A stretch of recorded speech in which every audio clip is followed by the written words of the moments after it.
Διαπιστώθηκε για άλλη μία φορά ότι το μέτωπο, τουλάχιστον όσων παρευρέθησαν εκεί, διατηρείται αραγές και πώς αλλιώς να ήταν.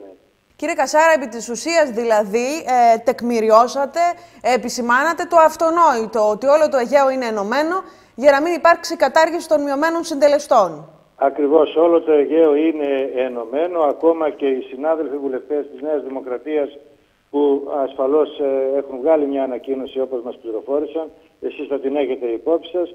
Το βέβαιο είναι πάντως ότι και αυτοί είναι σύμφωνοι στην αναγκαιότητα διατήρηση των μειωμένων συντελεστών στο Αιγαίο. Άρα πράγματι το Αιγαίο είναι ενωμένο, αποτελεί μία άποψη, μία φωνή, μία γνώμη πάνω στο ζήτημα των μειωμένων συντελεστών. Αυτή την απόφαση που λάβατε σήμερα, αυτή την ξεκάθαρη έτσι δέσμευση, θα την μεταφέρετε με κάποιο τρόπο στους αρμόδιους υπουργούς? Ναι, ασφαλώς. Βέβαια ο Υπουργός Οικονομικών και Αντιπρόεδρος Κυβέρνησης, ο κύριος Βενιζέλος, έχει διαβεβαιώσει ότι δεν τίθεται θέμα.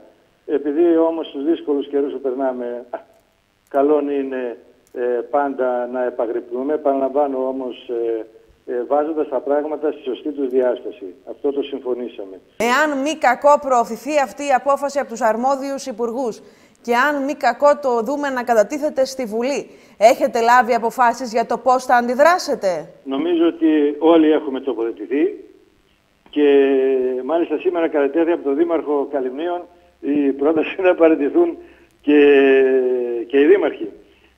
Εν πάση περιπτώσει δεν θα πάμε θα δούμε τι θα κάνουμε τότε, θα εκτιμήσουμε τότε. Και θα εκτιμήσουμε όλοι μαζί, όχι ο καθένας μόνος του. Έτσι. Σε ό,τι με αφορά, με τον πιο επίσημο τρόπο, προχθές τις προγραμματικές δηλώσεις στη Βουλή από τον κύριο Παπαδήμο ξεκαθάρισα ότι αποτελεί κόκκινη γραμμή και εγώ δεν πρόκειται να ψηφίσω. Και αν θέλετε έλεγα ότι θα παραιτηθώ όταν οι βουλευτές ήταν 155-153 του ΠΑΣΟΚ. Τώρα είναι 255. Δεν ξέρω πόσο χρήσιμο είναι να γίνουμε 245 ή 240.